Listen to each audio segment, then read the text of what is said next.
usted conoce también mucho a Adrián Celaya, director de CAI Center, siempre un referente para entender las cuestiones de Europa y de la geopolítica, cómo se comportan los políticos y los intereses en el mundo. Adrián, gracias también por abrirnos un espacio en tu agenda y pues ayudarnos a entender. Te hago una pregunta muy simple: ¿a qué estamos asistiendo?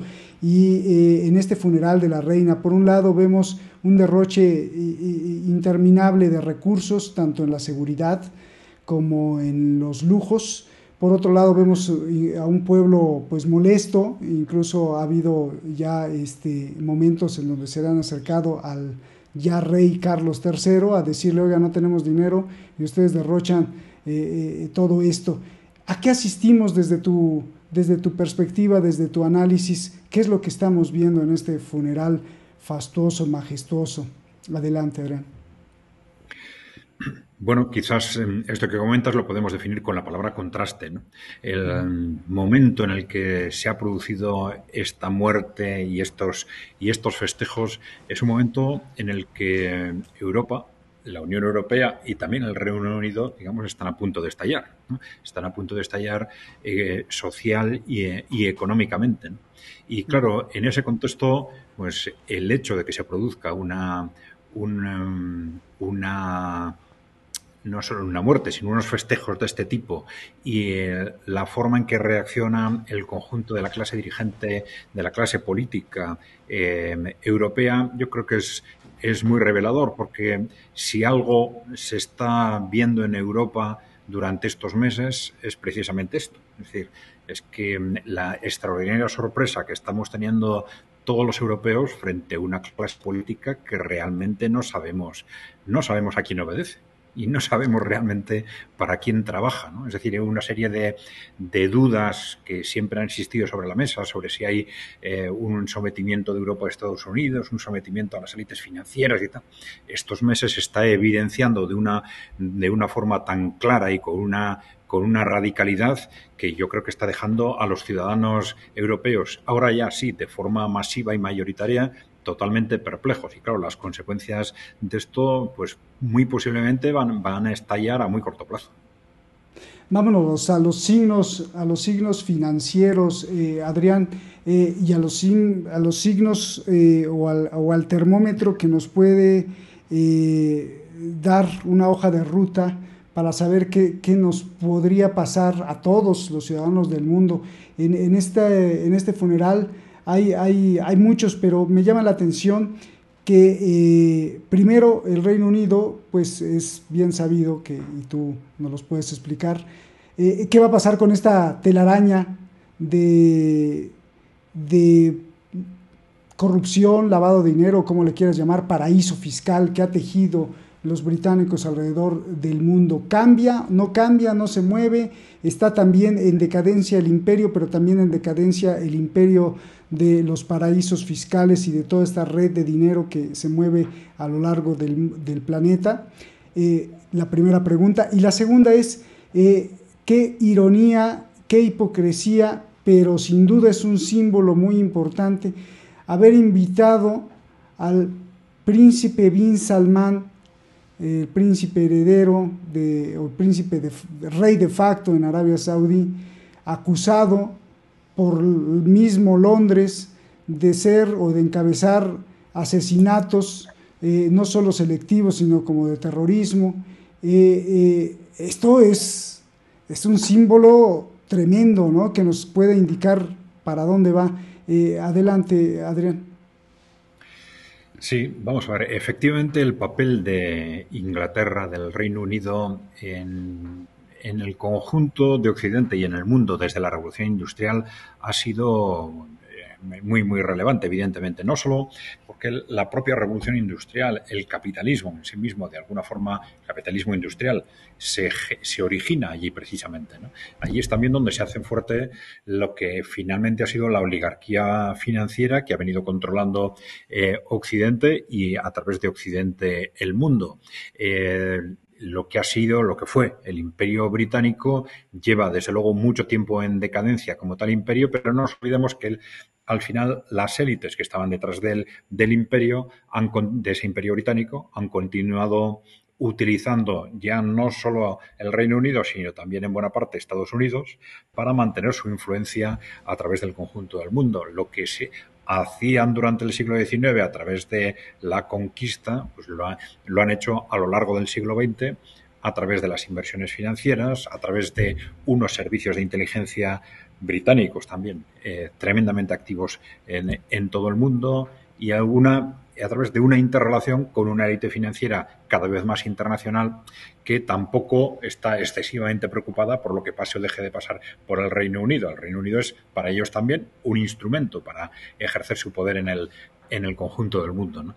Bueno, evidentemente es un momento en el que el poder de esa élite no específicamente, yo diría que la élite del Reino Unido, la élite occidental en su conjunto, pues está claramente amenazado. Está amenazado por el auge de los países emergentes, algo que está estallando este año a través de la consolidación del bloque países emergentes, países en desarrollo, BRICS, Organización de Shanghái, etcétera, del enfrentamiento de este bloque ahora ya sí directamente con Occidente, está amenazado por el agotamiento del modelo de desarrollo neoliberal, que es el que ha soportado el poder de estas élites financieras, y también por un despegue progresivo de la opinión pública, incluso occidental, ¿no? Fundamentalmente a través de Internet, ¿no? Internet se ha convertido de una forma de una amenaza creciente para estas élites, en el cual, a pesar de las redes sociales, de la censura continua y tal, Internet está siendo un instrumento muy importante para que se configure una opinión alternativa creciente. Es una opinión que se ha ido disparando en los últimos años y que muy probablemente al coincidir el estallido del modelo económico neoliberal, fundamentalmente apalancado en base a deuda y más deuda y más deuda, con el estallido geopolítico con Rusia y China, va a provocar muy probablemente quizás un desastre militar para todo el mundo, pero muy probablemente la decadencia definitiva de esta élite financiera.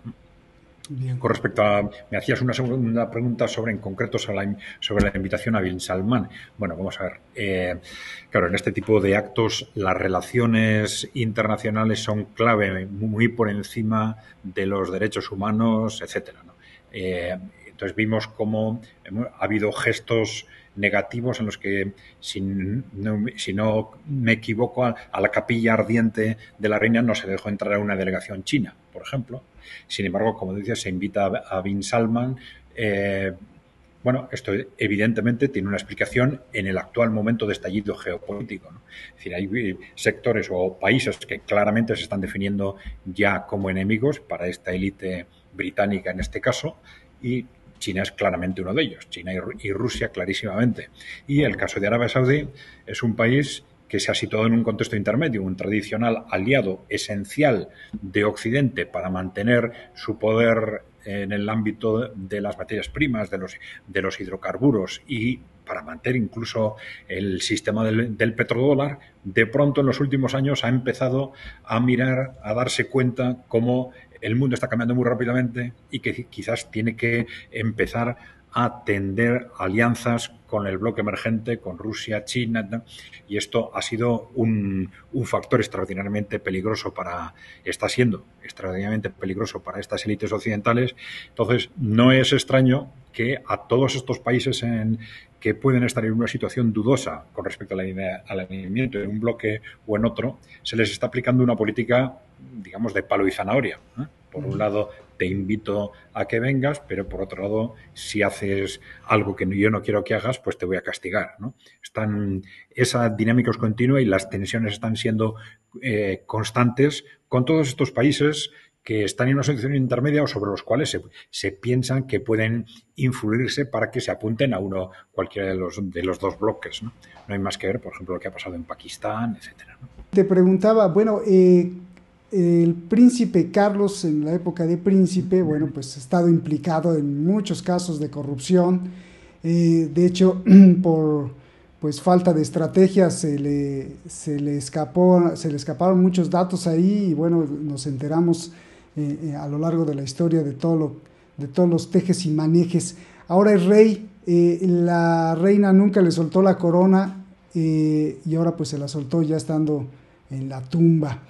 ¿Cómo ves al rey Carlos III en cuanto a todo, en cuanto a los destinos del mundo, en cuanto a la influencia que pueda tener para el destino de los europeos, para una Europa unida o más desunida? ¿Cómo ves a Carlos III en este desafío que tiene? Por favor, Adrián. Sí, gracias, Roberto. Bueno, vamos a ver, yo creo que hay que tener en cuenta en primer lugar el contexto. El contexto en el que viene Carlos y el que va a tener que sufrir Carlos no es el que ha tenido que sufrir su madre, ni mucho menos. Va a ser probablemente un contexto objetivo, mucho más difícil para la corona, por el simple paso del tiempo, porque de una forma u otra, con alzas y bajas, pero poco a poco la gente cada vez va cuestionando este tipo de sistemas monárquicos, pero a esto hay que añadir las características personales comparativas, digamos, de Isabel y de Carlos. Y yo creo que seguramente la más importante, ya la has anticipado tú de alguna forma, yo diría que es la incontinencia verbal, ¿no?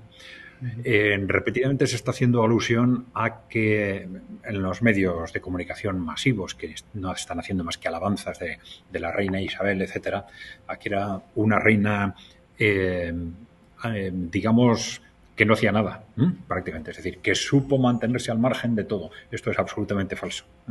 Absolutamente falso. Es decir, la reina Isabel tenía muchísima influencia, pero una influencia que sabía compaginar con un silencio absoluto. Un silencio absoluto gracias al cual transmitía la aparente compatibilidad de este sistema monárquico con un sistema democrático. Y esto permitía mantener de alguna forma la legitimidad de la corona, ¿no? Pero esto no significa que no mandaba muchísimo. Incluso hubo algún momento, esto es sorprendente que no se hable de ello, la reina dentro de los países de la Commonwealth tiene el poder de aceptar o no aceptar a los nuevos primeros ministros. Es un poder simbólico. Bueno, poder simbólico, formal, no afecta en nada al sistema democrático, pero es un poder simbólico salvo cuando deja de serlo. En los años 70 hubo un primer ministro en Australia que fue cesado por decisión de la reina Isabel. Un primer ministro laborista que no era del gusto de la reina y fue cesado, ¿no? Con lo cual, estas facultades aparentemente simbólicas sí tienen o pueden tener una gran influencia. Pero claro, es mucho más que esto, porque la influencia fáctica de la reina Isabel, de la corona en general, sobre los medios de comunicación, sobre los partidos políticos, era altísima, ha sido muy alta. Incluso estrictamente desde el punto de vista económico, el poder patrimonial y en cuanto a inversiones que tiene la corona británica dentro de las élites financieras es altísimo. Y eso ya, sin más, le da un gran poder dentro de la propia Inglaterra y dentro del mundo. Cuando hablamos de esas grandes familias que controlan los grandes fondos de inversión, BlackRock, Vanguard, las multinacionales, etcétera, pues están inversores financieros y están grandes familias de la nobleza europea, y entre ellas una fundamental es la Casa Real británica. Todo esto hay que tenerlo en cuenta para darnos cuenta de que efectivamente la reina también, la reina Isabel, mandaba y mandaba mucho. Pero eso sí, de una forma compatible con un silencio absoluto. Y sin embargo, Carlos, que hereda en principio todos esos activos y todas esas capacidades de influencia, sin embargo, parece que le cuesta mucho más mantenerse callado. Y de vez en cuando pues hacía declaraciones que molestaban a unos, molestaban a otros, etcétera. Y esto es en sí mismo un gran peligro para la corona. Es decir, además de todos los riesgos que van a venir como consecuencia del contexto, la difícil situación del Reino Unido como consecuencia del Brexit, el agotamiento del modelo, los retos geopolíticos, pues además de todo esto, van a tener un rey al que de vez en cuando se le van a escapar los gestos, se le van a escapar las palabras, va a aparecer como ha hecho otras veces donde no tiene que aparecer, en el Foro Económico Mundial, en el Foro de Davos, pues haciendo declaraciones a favor de los intereses de las multinacionales. con este tipo de cosas que le van a generar o van a agravar o van a acelerar los riesgos de caída o de puesta en cuestión de la monarquía, sin ninguna duda. Interesantísimo, yo creo que no, bueno, importantísimo lo que nos estás diciendo, Adrián, y exactamente de esto pues no se habla mucho. ¿Tú qué opinas de esta hipocresía, o no sé cómo llamarle, de la mayoría de países del mundo, que si no va el presidente, por lo menos sí envían un representante a honrar a la reina, a darle el último adiós? ¿Cómo entenderlo? Porque sí, la corona británica ha hecho mucho daño, pero ahí están los países con sus mandatarios, sus representantes, sus diplomáticos, rindiéndole honores a la reina. ¿Cómo explicamos esto? ¿Es parte de este mismo poder simbólico, entre comillas, o es parte de la conveniencia financiera porque la corona tiene pues tentáculos en todos lados? Explícanos un poquito, Adrián. Bueno, yo a este gesto en sí mismo de que los diplomáticos o los jefes de gobierno de un país se desplacen a hacer este tipo de visitas, digamos, yo no le daría excesiva importancia porque puede entrar dentro de lo que es el contexto de la diplomacia internacional. Es decir, yo tenga mejores o peores relaciones con un país, tenga una relación de mayor o menor amistad, una mayor o menor cooperación económica o política, pues simplemente gestos entre los primeros mandatarios de respeto, tal, pues bueno, yo creo que no son extraños y pueden entrar dentro de esa lógica de simplemente mantener buenas relaciones o relaciones de amistad entre los países, ¿no? Sí me preocupa mucho más, que es algo relacionado con esto, ¿no? La posición de los medios de comunicación, ¿no? Porque de los grandes medios de comunicación y medios de comunicación no solo de Inglaterra sino del conjunto de Occidente, por lo menos, se han volcado no solo en una transmisión al minuto y al segundo de todos los detalles de este proceso formal, sino en una continua sucesión de alabanzas a la reina, a la monarquía británica, algo realmente que a mí me está resultando sorprendente, ¿no? Y esto sí nos puede revelar algo, porque tampoco lo lógico sería desde el punto de vista del mercado televisivo, de la opinión pública, bueno, sabiendo que al final pues hay una opinión pública a la que le gusta ver a las celebridades en televisión y tal, pues que esto se alternara, ¿no? Entre alabanzas, críticas, chistes, etcétera, ¿no?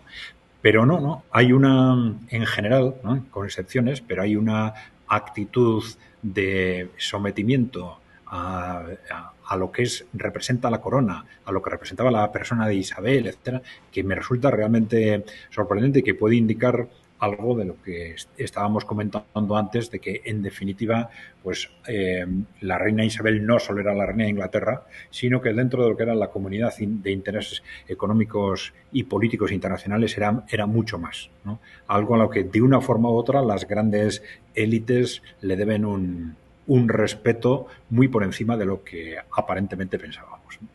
Claro, bueno, no es casualidad ni es de gratis que la revista Forbes, un referente muy importante, pues por lo menos la sitúa con 28,000 millones de dólares. ¿Qué haces con 28,000 millones de dólares de fortuna? Por lo menos, ¿eh? Por lo menos, más aparte, quién sabe qué más decisiones. Y todo esto se lo gana... no, es que, a ver, Adrián, por un lado me sale esta parte rebelde ciudadana, decir, oye, y el rey así nace en la cuna real y bueno, ya naces con 28,000 millones de dólares, o es justo que se gane esto un rey o una familia real, o estamos en el siglo XXI, ya no estamos en la Edad Media, no lo puedo entender, Adrián. Sí, vamos a ver. Claro, esto seguramente en América se entiende mucho menos que en Europa, ¿no? Pero, por ejemplo, en el caso español, como consecuencia de la restauración monárquica después del franquismo, pues ha habido un debate muy detenido sobre este tema en distintos momentos, ¿no? ciertamente, si lo vemos desde una perspectiva de justicia, evidentemente no tiene sentido, ¿no? Que haya personas a las que no ha elegido nadie y que de pronto pues tengan esos recursos públicos, accedan a esos patrimonios y tengan esa visualización como jefes de Estado, etc.